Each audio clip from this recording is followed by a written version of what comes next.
Warnung. Dieses Spiel enthält Blut, Gewalt und Themen wie sexuellen Übergriff und intime Vorlieben. Ihr seid hiermit gewarnt worden.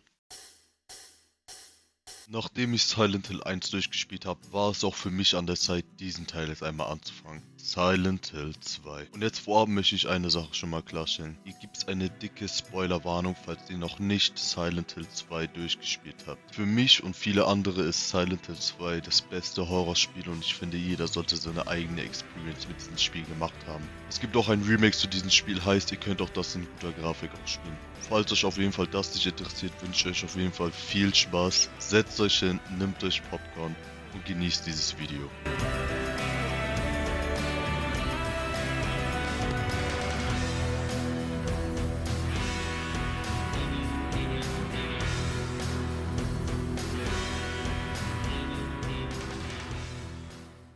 Nachdem ich mit Harry meine Tochter gerettet habe, war es auch für mich wieder an der Zeit gewesen, durch den Nebel von Silent Hill zu gehen. Die Geschichte startet mit einem komplett neuen Hauptcharakter. Das ist James. James Sunderland. Wir starten in einer Raststätten-Toilette, wo James sich im Spiegel anschaut. Und da erfahren wir direkt eine Sache. James hat einen Brief von seiner vermeintlich verstorbenen Frau bekommen. Sie wartet auf Silent Hill auf ihn, an deren Special Place. James komplett verwirrt und weiß gar nicht, was er tun soll, da seine Frau ja vor 3 Jahren verstorben ist. Heißt, ich habe einen Brief von einer vermeintlich toten Person, die in Silent Hill auf ihn wartet. Und ab dem Zeitpunkt kann ich das Spiel spielen. Das erste, was ich mir natürlich geholt habe, war die Karte gewesen. Denn wenn es eine Sache gibt, die ich von Silent Hill 1 gelernt habe, ist es, dass ich meine Karte immer brauche. Als mit der Karte im Schlepptau hieß es dann für mich, durch den Nebel laufen. Ja, ich weiß jetzt gerade nicht den Unterschied vom Spiel, außer die neue Grafik. Ich lief auf jeden Fall durch den Nebel, wo ich auf einmal im Friedhof jemanden getroffen habe. Was ist das denn? Ich glaube nicht, dass das Mary ist.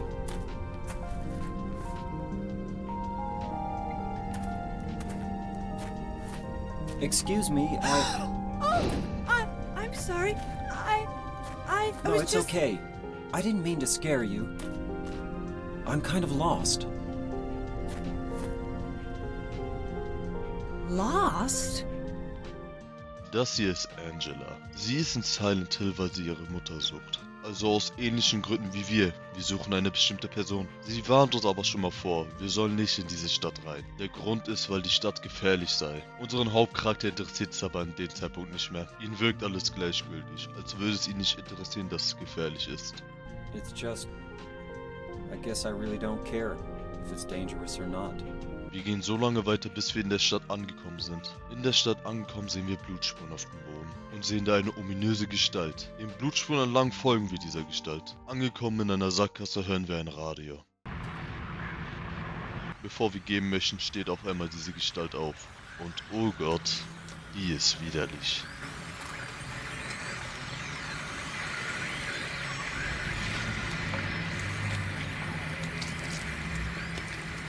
Eine Gestalt in 2 Beinen und der ganze Oberkörper ist gefangen in ihrer Haut. Aus irgendwelchen Gründen kann sie ihre Haut öffnen und sprüht etwas auf uns. Nachdem ich diese Kreatur besiegt habe, will ich weitergehen. Doch ich höre etwas im Radio. Das ist auch der Grund, warum James das Radio mitnimmt. Nee, jetzt im Ernst, James, zum Glück hast du das Radio mitgenommen. Ich wäre komplett aufgeschmissen ohne dieses Radio. Ich laufe auf jeden Fall weiter durch den Nebel, bis ich eine Leiche begegnet habe. Körpergröße ist sogar sehr identisch zu dem Hauptcharakter. Die Leiche hat auf jeden Fall einen Schlüssel bei sich. Mit den Schlüsseln im Schlepptau geht's auf jeden Fall... Heilige Scheiße! Oh, auf jeden Fall. Mit den Schlüsseln im Schlepptau geht's auf jeden Fall für mich weiter. Ich komme an einen Apartment-Block an, wo wieder meine Lost Place Experience beginnt. Ich erkunde auf jeden Fall das komplette Apartment-Block, sehe in Frauenkleidern ein Mannequin, der eine Taschenlampe bei sich hat. Nachdem ich mir die Taschenlampe hole... Oh mein Gott, hört doch auf damit! Auf jeden Fall Okay. Nachdem ich mir die Taschenlampe dann geholt habe, geht es dann für mich weiter. Wo ich ins 3. Stock gehe und die Knarre in den Einkaufswagen hole. Ist das ein Statement an Amerika? So ganz im Sinne von, dass jeder sich eine Knarre holen kann? Nevermind, ich will mir auf jeden Fall den Schlüssel hinter diesem Gitter holen. Und dann...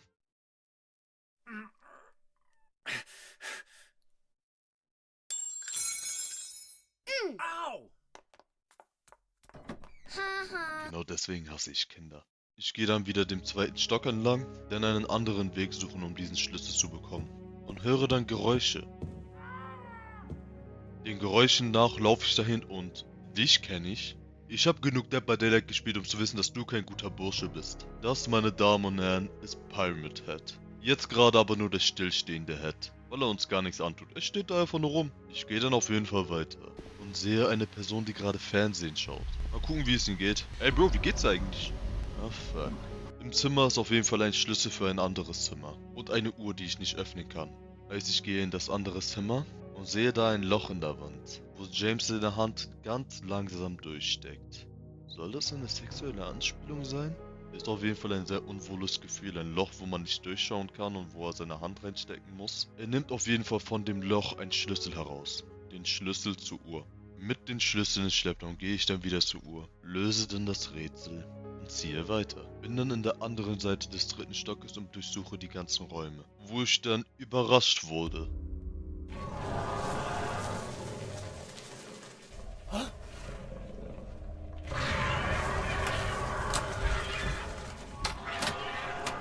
Was Pyramid Head da gemacht hat, wirkt krank. Wie er auf sexueller Ebene diese Mannequins bestraft. Apropos diese Mannequins, das sind auch kranke Gegner. Gegner, die nur mit dem Unterleib einer Frau existieren. Heißt untenrum und obenrum genauso. Das, was einen Mann attraktiv an einer Frau anzieht. Ich verstecke mich auf jeden Fall in einem Schrank und hoffe, dass er mich nicht sieht. Doch, da steht er vor mir. James nimmt sich direkt seine Knarre in die Hand, lädt sie nach und schießt direkt auf Pyramid Head. Woraufhin er geht? Ja, Pyramid Head ist nicht wirklich daran interessiert, uns zu töten. Ich finde auf jeden Fall auch dort einen Schlüssel und ziehe weiter. Nehme mir den Schlüssel, den das kleine Mädchen weggekickt hat, und gehe ins 1. Stock, wo ich einen 6er-Pack finde. Ja, saufe, morgens, mittags, genug rumgealbert. Als ich dann durch die Tür vom 1. Stock gegangen bin, war ich im Hof gewesen, wo ich direkt in den Pool gefallen bin. Sehe dann dort 3 Kreaturen und einen Babywagen. Diese besiegt und den Babywagen gescheckt. Ich habe eine Münze erhalten. Ich durchsuche weiter den 1. Stock und höre, wie jemand sich übergibt. Sehe dann auch eine Leiche im Kühlschrank und finde da einen neuen Charakter, Eddie.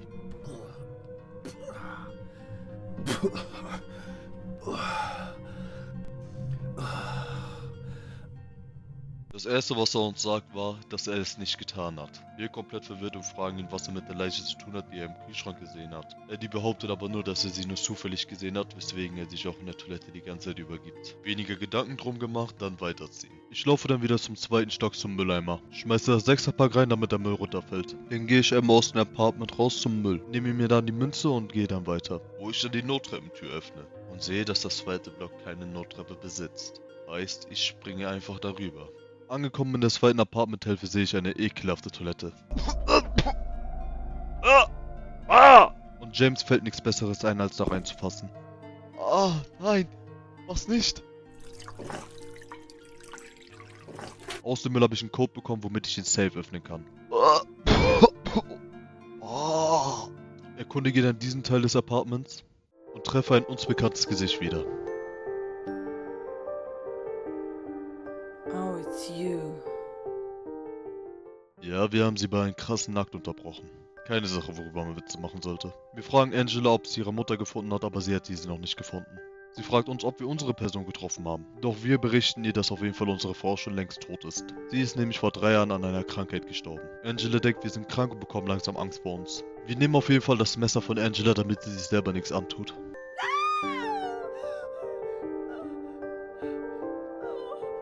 sorry. I feel bad. Please don't. Und dann ist sie weg. Auf dem Tisch, wo sie das Messer hingelegt hat, liegt eine Münze. Danach habe ich eine Schublade gefunden, wo ich Münzen reinstecken kann. Nach einer guten halben Stunde, nachdem ich das Rätsel gelöst habe, ging es dann auch für mich weiter. In der Schublade war nämlich ein Schlüssel drin für ein bestimmtes Zimmer. Im Zimmer angekommen.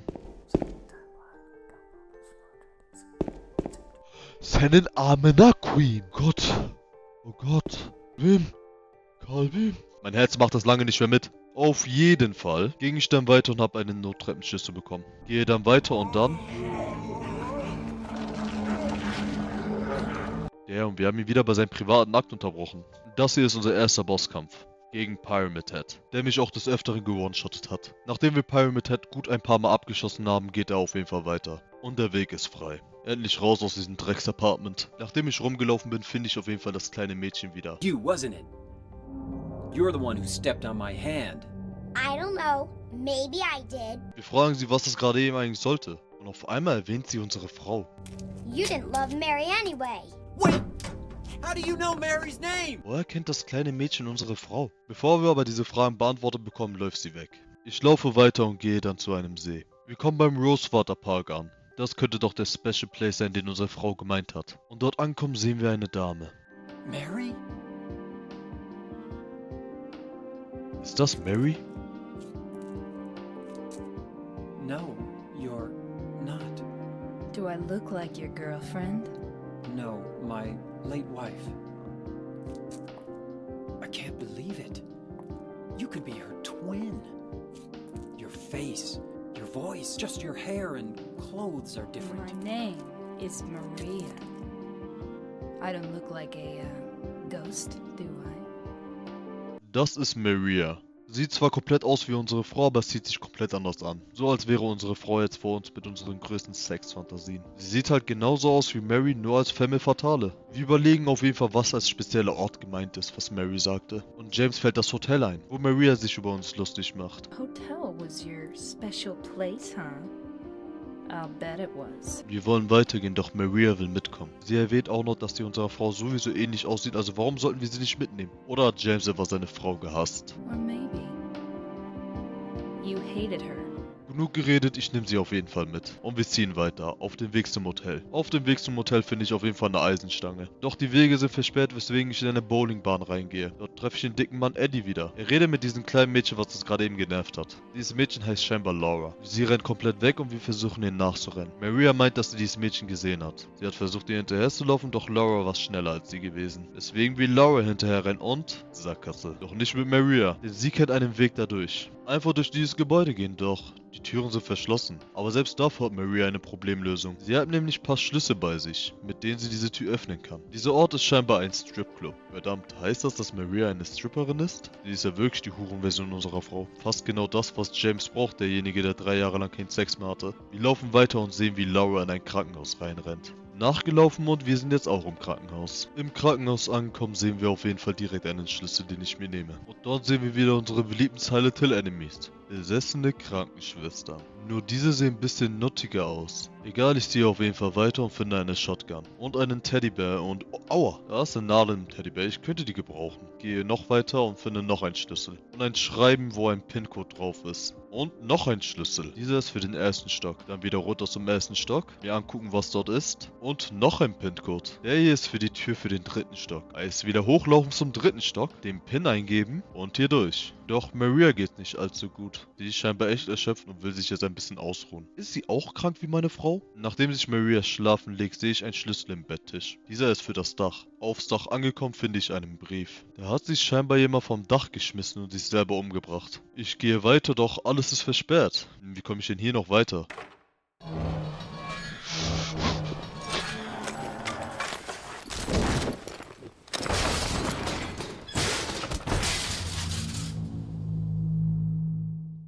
Nachdem uns Pyramid Head hier runtergekickt hat, geht's auf jeden Fall für uns auch weiter. Dort in der Einzelzellenbehandlungszimmer steht was an der Wand geschrieben. In Blut gekritzelte Zahlen. Diese Zahlenkombination mir einmal gemerkt. Bin in einen Raum angekommen mit einer Kiste drinne. Und dort gebe ich jetzt die Zahlenkombination ein, die ich mir schon mal gemerkt habe. Die Zahlenkombination vom Kohlepapier, diese an der Wand und die beiden Schlüssel, die ich gefunden habe. Und dort ist ein Faden drinne. Warte mal, mir fällt da was ein. In der Dusche habe ich im Loch einen Schlüssel gesehen. In der Dusche angekommen kombiniere ich diese beiden Sachen. Und konnte mir den Schlüssel raussuchen. Den Schlüssel zum Fahrstuhl. Mit dem Fahrstuhl konnte ich in den ersten Stock gehen. Im ersten Stock finde ich... Laura! Aber by the way, wie hat sie es überlebt mit den ganzen Monstern? Aber als wir sie mitnehmen wollten, hat sie unsere Frau erwähnt. A letter from Mary. Huh? I want to go get it. Is that okay? Yes, yes. Wir folgen dem kleinen Mädchen. Kann ja nicht schaden. Kinder sind so unschuldig. Oh fuck, sie hat mich in den Raum ausgesperrt. Lass mich hier raus! Und da sind Gegner, die nun Lippen haben, eingesperrt sind und die mich mit ihren Füßen angreifen? Das ist widerlich. Nachdem ich diese besiegt habe, war ich dann in der Albtraum-Variante des Krankenhauses. Das erkenne ich, indem ich wieder die Sirene höre.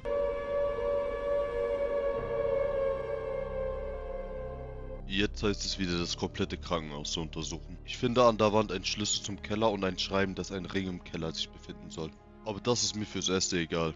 Ich schaue nach, wie es Maria geht und...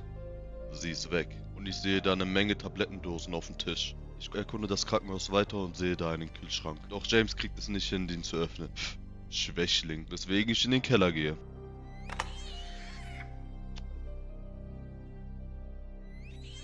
Ich muss. Im Keller ist ein Blutverschmierter-Schrank, den ich wegschieben will. Nachdem ich das getan habe und durch dieses Loch gehen will...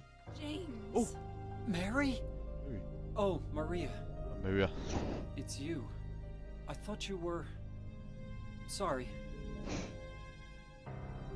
Anyway, I'm glad you're alive. Anyway? What do you mean, anyway? You don't sound very happy to see me. I was almost killed back there. Why didn't you try to save me?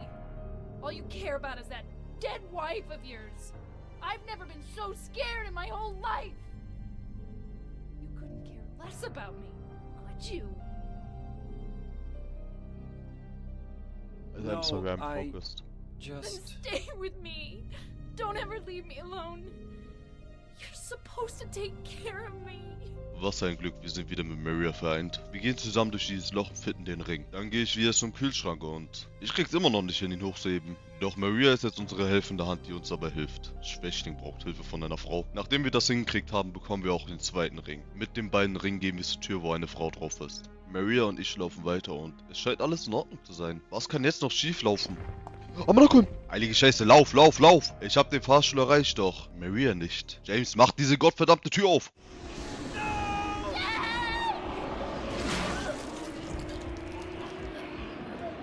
Maria ist tot. James am Boden zerstört und weiß nicht, wie er weitermachen soll. Genauso wie ich tatsächlich, weil ich dachte, ich könnte das verhindern. Ziehen wir dann beide weiter. Wir finden im Krankenhaus noch einen Schlüssel für den Ausgang und eine Karte, wo 3 Spots markiert sind. Am ersten Place ist ein Schraubenschlüssel. Davor gehe ich aber in Nellys Bar rein, weil ich ein Schreiben bekommen habe, dass da was sein soll. Und da ist nichts. Nur Wandmalereien. Auf der einen Wand steht, da war ein Loch und jetzt ist es weg. Keine Ahnung, was sie mir damit sagen wollen. Und an der anderen Wand steht was mehr Persönlicheres. Da will wohl jemand, dass James stirbt. Wir ziehen weiter und gehen dann zum zweiten Place. Zur Statue. Wo hinter der Statue eine Kiste ist. Mit den Schraubenschlüsseln, die ich davor bekommen habe, öffne ich auf jeden Fall diese Kiste. Und da ist ein Schlüssel fürs Museum. Also ab zum dritten Place, das Museum. Wo ich direkt reingehe und ich sehe da ein bekanntes Gesicht an der Wand. Ein Bild von einem Henker. Jetzt habe ich endlich ein Bild von Pyramid Head. Ich laufe die Treppen weit runter, sehr weit runter, bis ich dann an ein Loch angekommen bin. Ja, was sollen wir jetzt tun? Nein, James, dein Leben ist lebenswert. Denk nicht an die Wandmalereien, die du da gerade gesehen hast. Nein, nein, James. Tu's nicht, tu's nicht, tu's nicht! Scheinbar hat das James überlebt, doch jetzt sind wir in einer Sackgasse. In ein Loch, wo rein gar nichts gibt.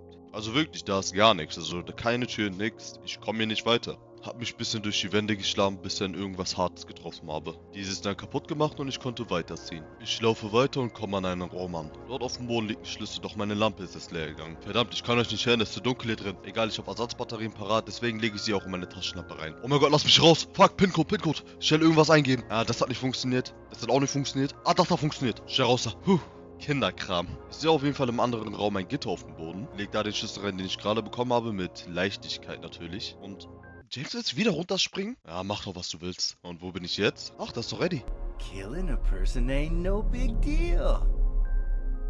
Just put the gun to their head. Ja, ich glaube, Eddie hat nicht mal alle Tassen im Schrank. He was making fun of me with his eyes, like that other one. Just for that, you killed him? What do you mean, just for that? Eddie, you can't just kill someone because of the way they looked at you. Oh yeah? Why not? Till now I always let people walk all over me. Just like that stupid dog. He had it coming too. Eddie? I was just joking, James. He was dead when I got here, honest. Anyway, I gotta run. You're going out there alone? Yeah.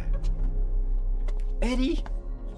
Ich hoffe, er hat Spaß gemacht. Weniger Gedanken darum gemacht, ich drehe mich um und finde eine Tafel. Ey, das ist keine Schokolade, das ist nur eine Tafel. Jetzt sind wir angekommen im Gefängnis von Silent Hill. Aber auf der Karte von Silent Hill gibt es kein Gefängnis. Ich weiß nicht, ob es existiert, aber ich bin jetzt im Gefängnis von Silent Hill jetzt. Erkundige mich ein bisschen und nehme mir die wichtigen Items. Heißt Tafel Nummer 2, 3. Finde eine Wachsfigur. Vielleicht ist der Mädchenshirt noch was.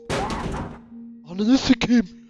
Oh, nee, vorbei. Ich gehe nie wieder in eine Mädchentoilette von Silent Hill rein. Finde noch ein Feuerzeug, doch ich habe nicht alles gefunden. Oh, da ist ein Gerüst für einen Galgen. Und auf dem Gerüst sind 3 Quadratlöcher. Diese Quadrate da reingelegt.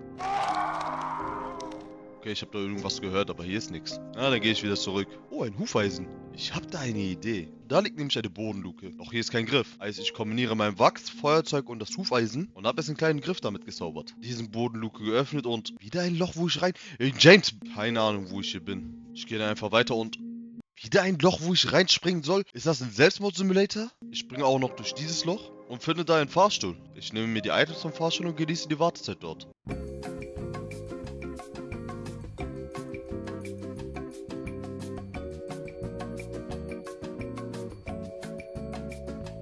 Und jetzt sind wir wieder in einem neuen Territorium. Ein Labyrinth. Ich mag keine Labyrinths. Zuallererst sehe ich ein Stahlnetz, wo ich nicht durch kann. Wobei James im Inventar Messer und dergleichen hat, aber nee, ich komme da nicht durch. Deswegen ich das Labyrinth ein bisschen erkunde. Komme bei einem Würfelrätsel an und nachdem ich das hier gelöst habe, finde ich scheinbar einen Geist.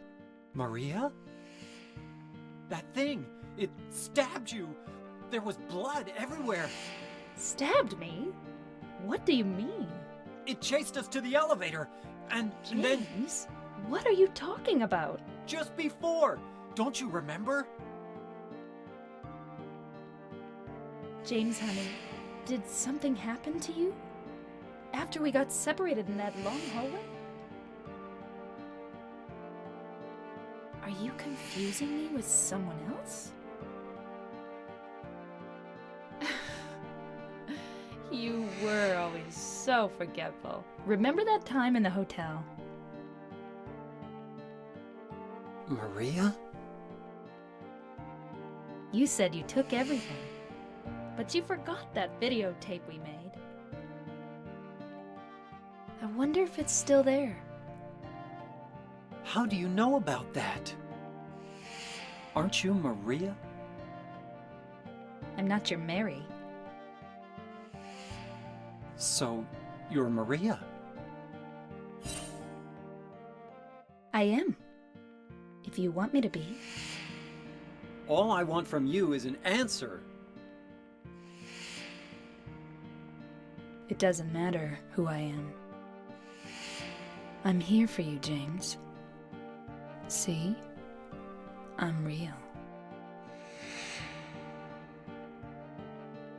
Don't you want to touch me? I don't know. Come and get me. I can't do anything through these bars. Okay. Stay right there. I'll be there soon. Maria ist scheinbar noch am Leben, aber hat Sachen erwähnt, die nur unsere Frau wissen sollte. Langsam wird mir der Gedanke nicht los, dass alles in James' Kopf passiert. Ich mache mich jetzt auf jeden Fall auf den Weg zur anderen Zellenseite, damit ich Maria berühren kann. Don't you want to touch me? Und ich finde ein Item, womit ich die Tür von eben öffnen kann. Ich erkundige noch ein bisschen mich um. Pyramid rennt mir wieder hinterher. Aber ich habe seine Waffe gefunden. Ich kann mich damit keine 2 Meter fortbewegen. Egal, Hauptsache ich habe diese Waffe. Und ich gehe dann direkt wieder zu dieser einen Tür. Schneide die Faden durch. Und jetzt laufe ich durch dieses gesamte Labyrinth. Ich laufe eine gute Weile durchs Labyrinth und finde einen Zeitungsartikel auf dem Boden. Viele Seiten sind rausgeschnitten, doch wir können eine Menge lesen. Da steht was drauf über einen Herr Thomas Oro. Und danach geht es nicht weiter. Dieser wurde abgestochen. Doch nachdem die Polizei es untersucht hat, hat sich herausgestellt, dass es kein Mord war im Sinne von einem Raub. Das Geld liegt noch auf dem Tisch. Dieser Mord an ihn hatte eine andere Bedeutung. Ich nenne jetzt einfach den Mann Thomas, weil sein Nachname zensiert ist. Thomas hat viel getrunken und war auch sehr oft gewalttätig gewesen. Genug gelesen, ich ziehe dann weiter. Und komme bei einem sehr verstörenden Akt an.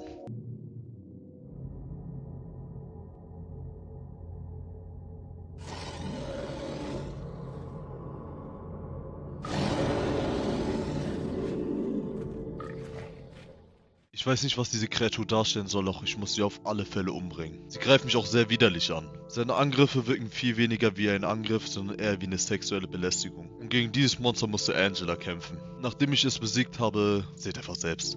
Are you okay?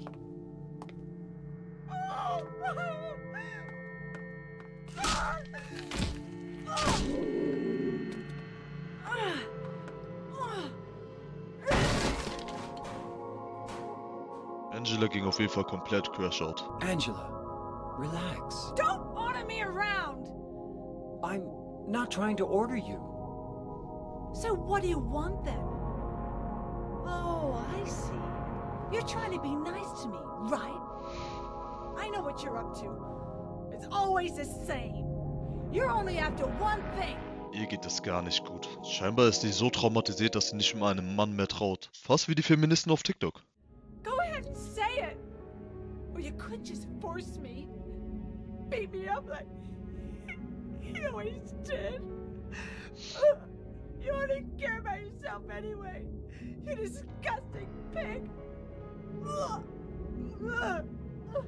Aber Spaß beiseite, Angela ist scheinbar zu Tode traumatisiert und über sowas sollte man sich nicht lustig machen. Angela, Don't touch me!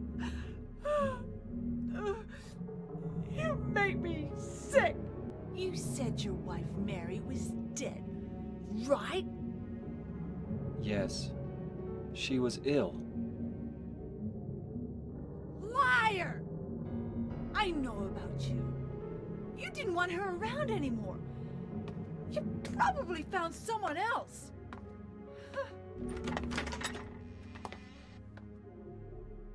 That's ridiculous. I never.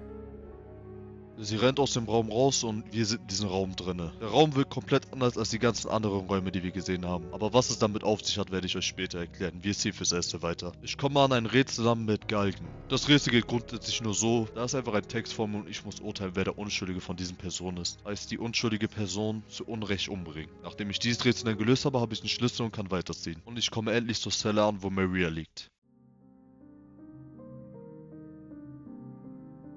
Maria? Maria? Maria, no. What happened to you? Why? Why? Scheinbar kommen wir zu spät. Maria liegt da tot. Wie sie gestorben ist, kann ich euch leider nicht erklären. Ich vermute mal, dass Pyramid Head irgendwann in dieses Zimmer kam und sie umgebracht hat. Das oder sie ist an einer Krankheit verstorben, weil ihr Gesicht auch sehr widerlich aussieht. Nachdem James deprimiert aus dem Zimmer rausgeht, ziehe ich dann weiter. Ich komme dann bei einem Friedhof an, wo da eine Menge Grabsteine rumliegen, doch 3 davon sind am interessantesten. Auf dem einen steht Eddie Dombrowski, damit ist Eddie gemeint. Auf dem zweiten Grabstein steht der Name Angela Orozco, was ganz klar Angela ist. Was auch den Kreis schließt, denn dadurch kann ich auch eine gewisse Lücke vom Zeitungsartikel lösen. Weil dadurch kann ich identifizieren, wer Thomas ist. Der ganze Name ist nämlich Thomas Orozco. Mr. Orozco ist nämlich Angelas Vater. Es steht auch geschrieben, dass er von einem scharfen Gegenstand niedergestochen wurde. Und was für ein Gegenstand hatte Angela, wo wir sie bei einem gewissen Akt getroffen haben? Ganz genau.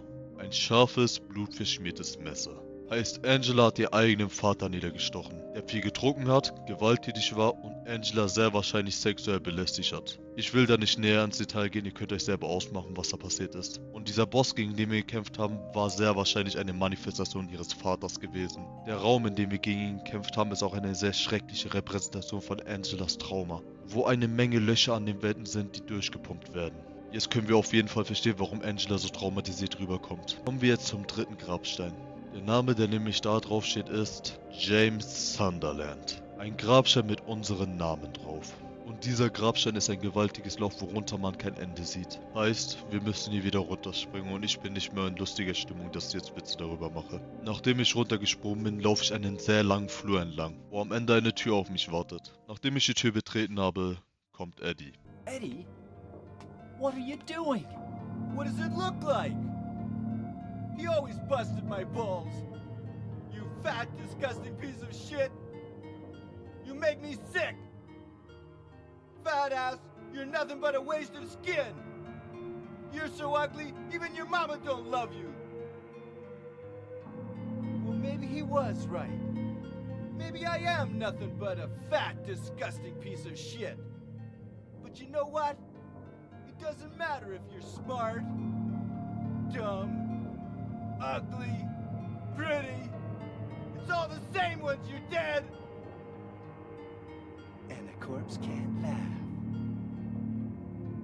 From now on, if anyone makes fun of me, I'll kill him. Just like that. Eddie, have you gone nuts? I knew it. You too. You're just like him, James. Hey, I didn't mean anything. Don't bother. I understand. You've been laughing at me all along, haven't you? Ever since we first met. I'll kill you, James! Eddie hat seine Taten gestanden und es beginnt ein kleiner Bosskampf.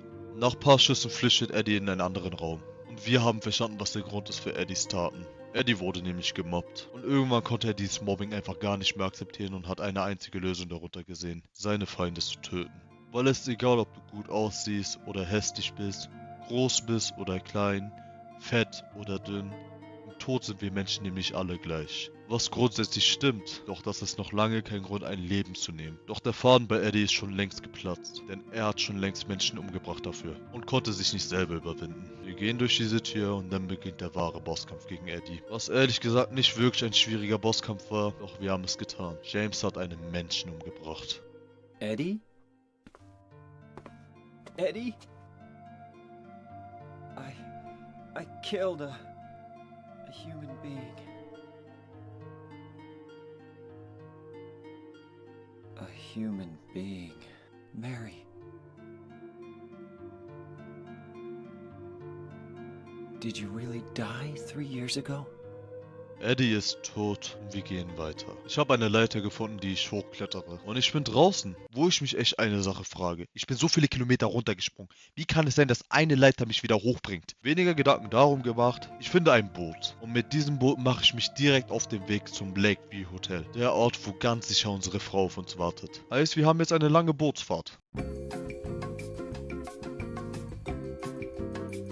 Und ich bin beim Hotel angekommen. Und es sieht genauso aus wie vor Jahren, wo James mit seiner Frau dort war. Bevor ich durch den Eingang gehe, finde ich draußen eine Spieldose. Und ich gehe ins Hotel rein. Auf der Karte steht, dass jemand im Zimmer 312 auf uns wartet. Ich erkundige mich ein bisschen und finde direkt den Schlüssel für Zimmer 312. Ich finde auch ein Zettel, wo drauf steht, dass ich mein Videotape dort vergessen habe. Genau das, was Maria uns schon gesagt hat. Ich schaue mich weiter um und finde ein Piano. Hey, Laura ist auch hier. Sie ist immer noch auf der Suche nach meiner Frau Mary. She's here, isn't she? If you know where she is, tell me. I'm tired of walking.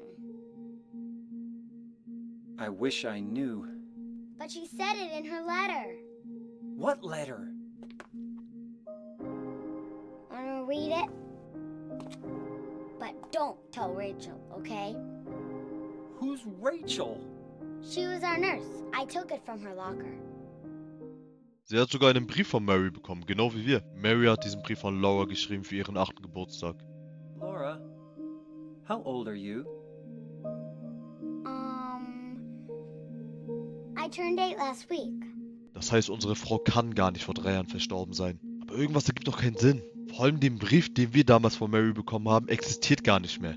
Der Zettel ist leer. Wir müssen so schnell wie möglich dieses Rätsel lösen. Weswegen ich mich weiter erkundige und ich finde auf dem Tisch einen Schlüssel. Mit dem Schlüssel kann ich einen Aktenkoffer in einem anderen Raum öffnen. Dieser Schlüssel ist für ein anderes Zimmer. Davor erkundige ich noch den Keller. Im Kellerfahrstuhl finde ich eine Dose Verdünner. Ich gehe dann zum Zimmer, wofür ich gerade den Schlüssel gefunden habe. Und im Zimmer finde ich noch einen Schlüssel für den Mitarbeiterfahrstuhl. Und dort ist auch ein Loch in der Wand, wo ich durchgehe. Da liegt ein Aktenkoffer, wofür ich den Code nicht kenne. Und ein Bild auf dem Bett. Das Bild ist aber verdreckt, weswegen ich es nicht lesen kann. Mit dem Verdünner löse ich den Dreck und kann dann das Bild sehen. Damit habe ich auch den Code und öffne den Aktenkoffer, wo noch eine Spieldose drin ist. Ich gehe dann zum Mitarbeiterfahrstuhl. Doch wir haben ein Problem. Wir wiegen zu viel, weswegen wir nicht reingehen können. Heißt, ich lege mein ganzes Inventar in einen Schrank rein und gehe dann mit gar nichts in diesen Fahrstuhl hinein. Beim Mitarbeiterbereich vom 1. Stock finde ich so einige Sachen. Ich finde das Videotape und einen Dosenöffner. Ich laufe weiter und finde eine dritte Spieldose. Und dort ist auch der Schlüssel zur Bar. Weitergelaufen und den Gegnern ausgewichen, weil ich keine Waffen besitze, finde ich eine Dose. Diese dann geöffnet und da ist eine Glühbirne drinne. Soll ich die Glühbirne auf die Gegner schmeißen? What the fuck?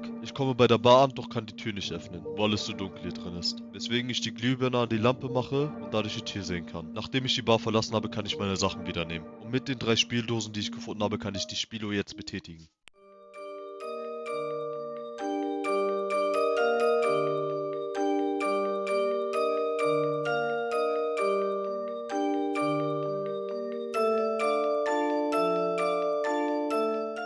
Ich habe jetzt einen Schlüssel für den 3. Stock. Was heißt, ich kann jetzt in Zimmer 312 reingehen. Im 3. Stock angekommen. Warum auf einmal UFOs? Ey, das ist doch Harry von Teil 1. Ich frage mich, ob ich seine Tochter gefunden habe. 7 Jahre alt, klein, schwarzes Haar. Also wir haben natürlich keine Ahnung davon, weil das ergibt ja gar keinen Sinn. Und fragen ihn, ob er unsere Frau gesehen hat. Und auf einmal elektroschocken mich Aliens und die nehmen mich mit. Kleiner Scherz natürlich. Das hier ist das Secret Ending, was auch in Teil 1 vorhanden ist. In Teil 1 wurde Harry von den Aliens entführt, in Teil 2 entführt Harry uns mit den Aliens. Ja, Silent Hill hat auch Spaß-Endings. Aber Spaß beiseite. Ich bin im Zimmer angekommen und hier ist niemand. Nur ein Fernseher und ein Videorecorder. Ich steck die DVD in den Recorder hinein und kann sehen, was da drauf ist.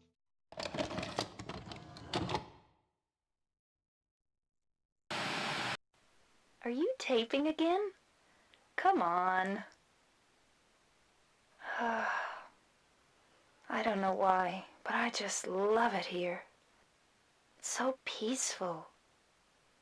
You know what I heard? This whole area used to be a sacred place. I think I can see why. It's too bad we have to leave. Please promise you'll take me again, James.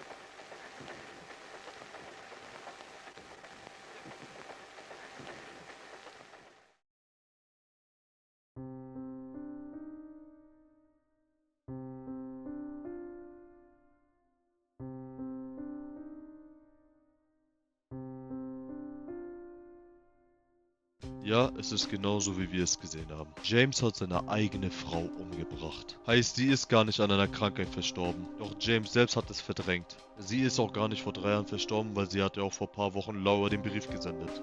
Nur James selbst hat sich eingeredet, dass sie vor 3 Jahren verstorben ist. Und hat jetzt schlussendlich akzeptiert, dass er seine eigene Frau umgebracht hat. Heißt, wir spielen die gesamte Zeit mit einem Mörder.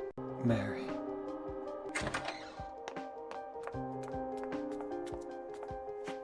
So there you are, James. Did you get the letter? Did you find Mary? If not, let's get going already, okay? Laura.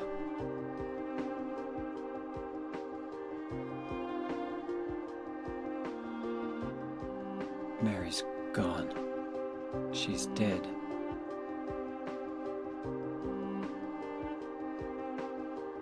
Liar, that's a lie! No, that's not true. She died because she was sick? No, I killed her.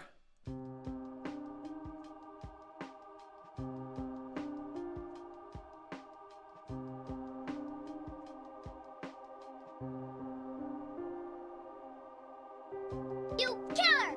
Why'd you do it? I hate you! I want her back! Give her back to me! I knew it! You didn't care about her! I hate you, James! I hate you! I hate you! I hate you!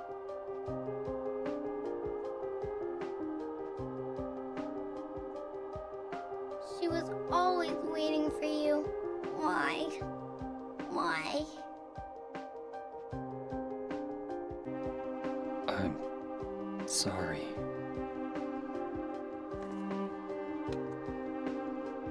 The Mary you know isn't here.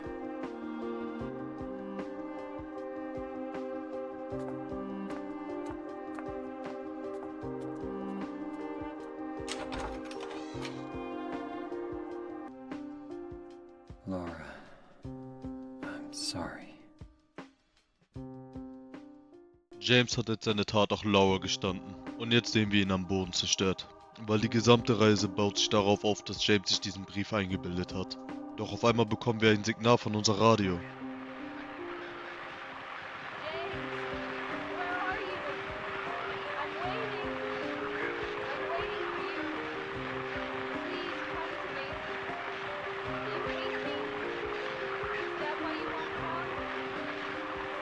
That voice.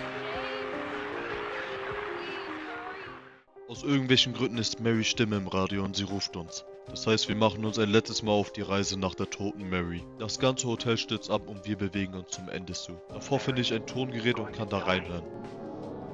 You must be Joking. I'm very sorry. But you're a doctor. It's your job to heal people. How can you just let her die? Please, calm down. As her doctor, I promise I'll do what I can. But there's still no effective treatment for her condition. How long does she have? I'm afraid I'm not sure. 3 years at most. Perhaps 6 months. It's impossible to say with certainty. Wir haben jetzt erfahren, dass Marys Lebensspanne entweder 6 Monate oder 3 Jahre betragen, was den Kreis schließt. Der Grund, warum James sich eingeredet hat, dass seine Frau vor 3 Jahren verstorben ist, liegt daran, da seine Frau vor 3 Jahren frisch erkrankt wurde. Er hatte wahrscheinlich 3 schlimme Jahre mit ihr gehabt, wo sie krank war. Und als er sie umgebracht hat, hat sein Unterbewusstsein einen Schutzmechanismus aktiviert. Heißt, damit er sich selber keine Schuld gibt, hat er sich selbst eingeredet, dass sie vor 3 Jahren sowieso schon gestorben ist. Ab dem Zeitpunkt, wo sie krank wurde. Dass die Krankheit sie nach 6 Monaten mitgenommen hat und nicht nach 3 Jahren. Was auch diese Wandmalerei erklärt. Da war ein Loch und jetzt ist es weg. Was grundsätzlich heißt, dass seine Frau das Loch ist und wo sie krank war, war es weg. Sehr krank, wenn man darüber nachdenkt. Er ist sehr wahrscheinlich nach Silent Hill gefahren, weil er sich selber umbringen wollte. Heißt, er hat die Leiche seiner Frau mitgenommen, wollte sich irgendwo umbringen in Silent Hill mit seiner Frau an seiner Seite und als er in der Raststätten-Toilette drinne war, hat er sich den Brief eingebildet. Ich laufe weiter und alles steht unter Wasser. Und wir sehen zum allerletzten Mal Angela.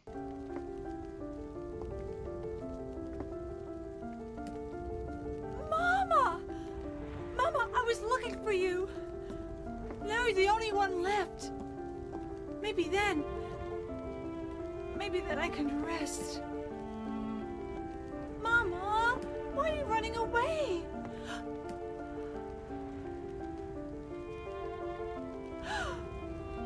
You're not my mama. It's you. Oh.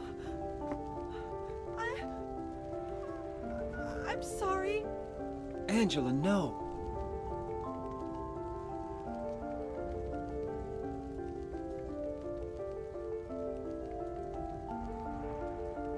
Thank you for saving me. But I wish you hadn't. Even Mama said it. I deserved what happened. No, Angela, that's wrong.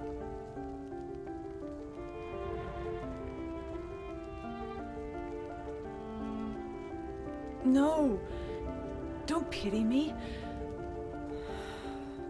I'm not worth it.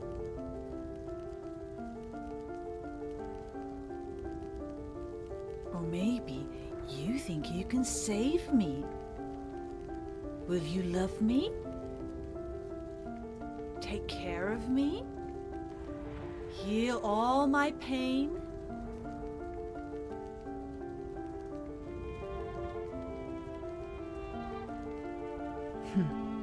That's what I thought.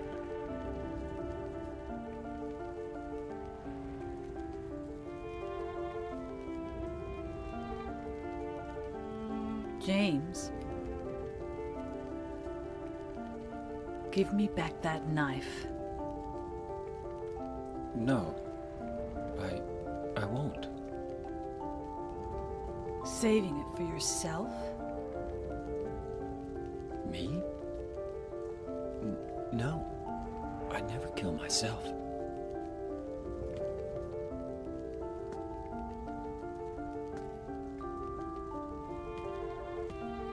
It's hot as hell in here.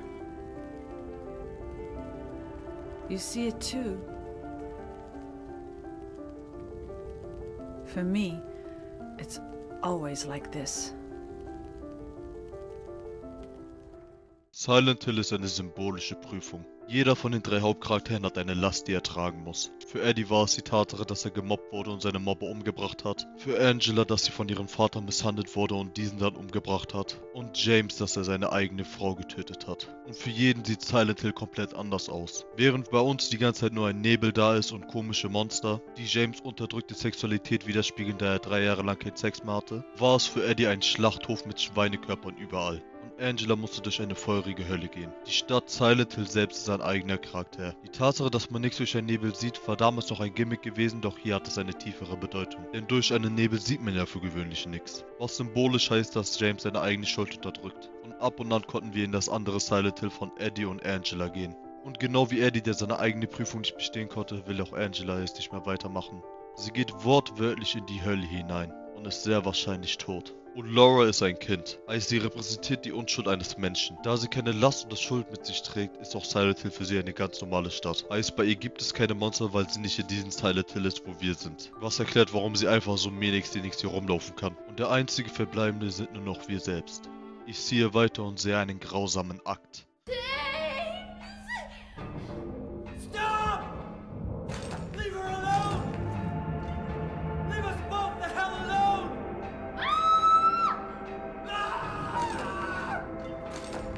Jetzt ist es nicht nur ein Pyramid Head, sondern zwei. Und sie wollen jetzt vor mir ein Exempel statuieren.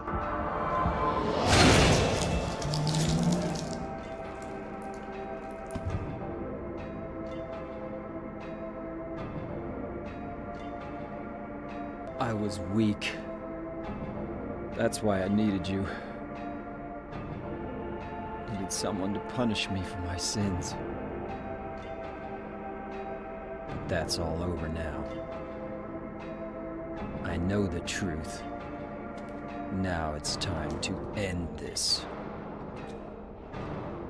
Obwohl sie jetzt vor mir Maria wieder umgebracht haben, hat James jetzt eine Sache verstanden. Wer nämlich Pyramid Head ist. Pyramid Head ist nicht nur der Henker, der James richten will, sondern auch James' Schatten. Jeder Mensch hat seinen eigenen Schatten. Und damit meine ich unsere unterdrückte Seite. Unser Schatten repräsentiert das, was wir nicht vor aller Welt verbergen, sondern vor uns selber verbergen. Seien es unakzeptierte Sachen, schlechte Angewohnheiten oder kranke Vorlieben. Doch unser Schatten selbst ist keine negative Sache, denn von unseren Schatten lernen wir Menschen. Wenn ein Mensch selber seinen Schatten realisiert, dann kann man auch weiter wachsen. Und in dem Zeitpunkt hat es James getan. Denn Pyramid Head hat uns nicht die ganzen angegriffen, weil er uns leiden sehen wollte, sondern unsere negativen Seiten vor Augen halten wollte. Wo wir jetzt zu Maria kommen. Jeder Mensch hat eine feminine und eine maskuline Seite, egal welches Geschlecht wir haben.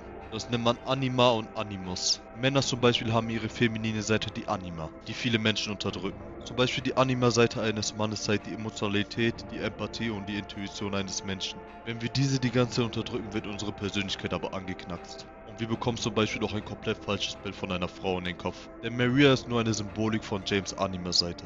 Wo im echten Leben es so ist, dass viele Menschen sich ihren Partner einbilden, zum Beispiel ein Mann seine Anima-Seite in seiner Frau sieht oder eine Frau ihre Animus-Seite in einem Mann sieht, ist Maria das komplette Konstrukt von James' Anima-Seite. Sieht aus wie seine Frau, ist freizügig angezogen, arbeitet bei einem Stripclub und fördert seine sexuellen Reize. Don't you want to touch me? Und die ganze Zeit hat unser Schatten Pyramid Head nicht uns angegriffen, sondern unsere Anima-Seite, um uns wieder zur Realität zurückzubringen. Pyramid Head ist nämlich die Person, die uns die ganze Zeit hilft in diesem Spiel. Er öffnet uns zum Beispiel die ganze Zeit auch Wege und immer wieder, wenn James sich langsam von seiner Frau Mary löst, stirbt Maria. Fast wie ein großer Bruder, der uns wieder zur Vernunft bringt. Okay, aber das erklärt jetzt nicht, warum das zwei Pyramid Heads sind. Ein Pyramid Head repräsentiert die Person, die wir umgebracht haben. Anfangs war es nur eine Person, unsere eigene Frau. Doch wir haben noch eine Person jetzt umgebracht. Nämlich Eddie. Der zweite Pyramid Head repräsentiert den Tod an Eddie. Weswegen ich jetzt gegen beide auch kämpfe. Mitten im Kampf hören die beiden Pyramid Heads auf und die fangen sich an selber umzubringen, weil James jetzt seinen Schatten akzeptiert hat. Er braucht diesen nicht mehr. Ich nehme mir die beiden Items von den Pyramid Heads und ziehe weiter. Ich ziehe weiter und komme bei einem langen Flur an. Im Flur hören wir einen Monolog von Mary. Hey, I brought you some flowers. Flowers? I don't want any damn flowers. Just go home already. Mary, what are you saying? Look, I'm disgusting. I don't deserve flowers. Between the disease and the drugs, I look like a monster. Well, what are you looking at? Get the hell out of here. Leave me alone already. I'm no use to anyone. I'll be dead soon anyway. Maybe today, maybe tomorrow. It'd be easier if they'd just kill me. But I guess the hospital is making a nice profit off me. They want to keep me alive. Are you still here? I told you to go. Are you deaf? Don't come back. James, wait. Please don't go. Stay with me. Don't leave me alone.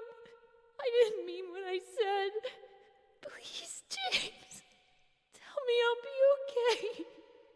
Tell me I'm not going to die. Help me. Das muss echt schlimm für James gewesen sein.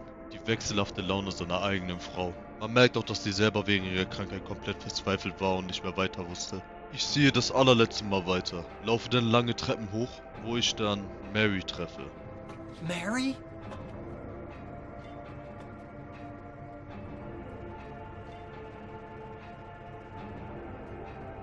When will you ever stop making that mistake? Mary is dead. You killed her. Maria? It's you. But I don't need you anymore. Es war wieder nicht Mary gewesen, sondern unsere Anima-Seite. Diesmal in kompletter Gestalt unserer Frau, um uns genau das zu geben, was wir wollen. Doch wir sind als Person jetzt gewachsen und wissen ganz genau, was wahr ist und was Fiktion. Wir kämpfen das letzte Mal in Silent Hill und das gegen Maria. Nachdem ich Maria besiegt habe, bin ich im Sterbebett von Mary. I told you that I wanted to die, James. I wanted the pain to end.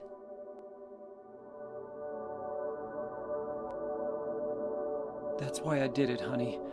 I just couldn't watch you suffer. No. That's not true. You also said you didn't want to die. The truth is, I hated you. I wanted you out of the way. I wanted my life back. Wir haben jetzt erfahren, warum James seine Frau umgebracht hat. Es war einerseits Mitleid gewesen, weil er nicht mehr wollte, dass sie weiterlebt mit dieser Krankheit. Doch der wahre Grund ist eher, dass er sie gehasst hat. Er wollte wieder das Leben haben mit Mary, bevor sie krank wurde. James, if that were true, then why do you look so sad? James, please. Please do something for me.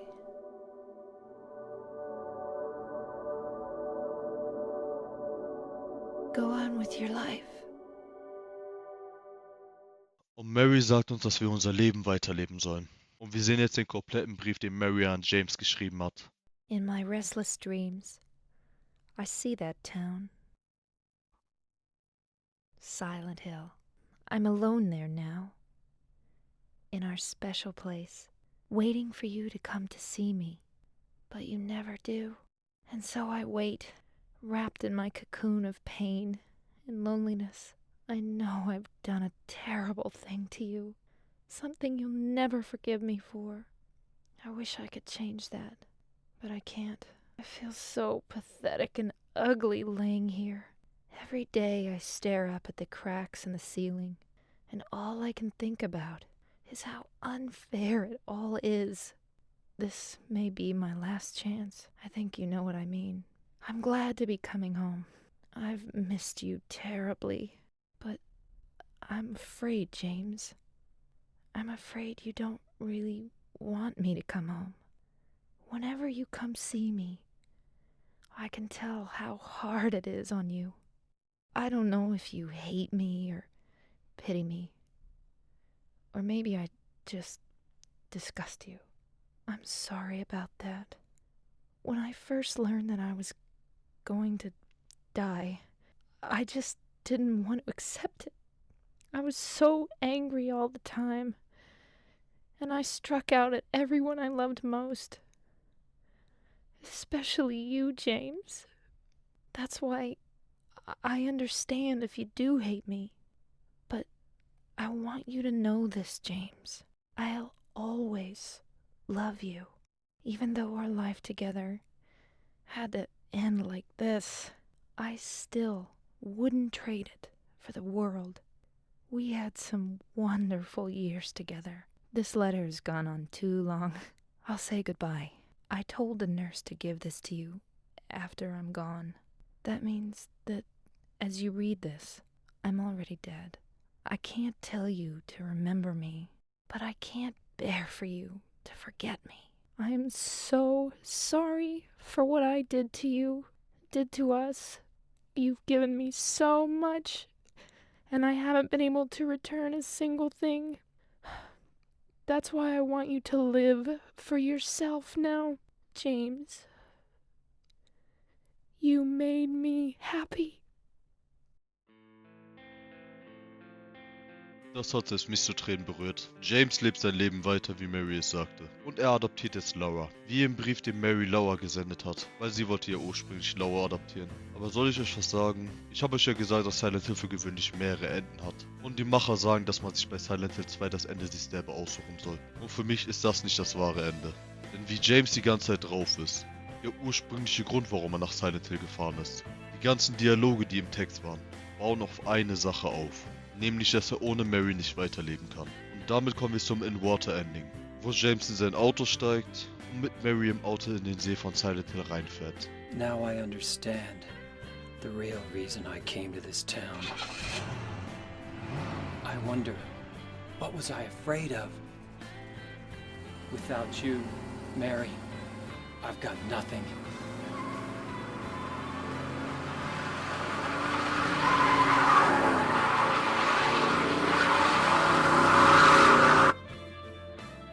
Now we can be together. James hat sich selber umgebracht, weil er ein Leben ohne Mary nicht weiterleben kann.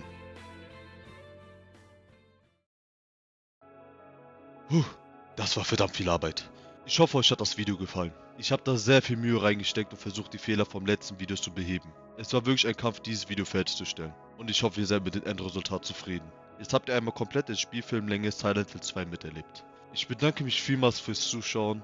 Und ich würde dann sagen, wir sehen uns das nächste Mal, wenn ich nochmal in den Nebel von Silent Hill reingehe.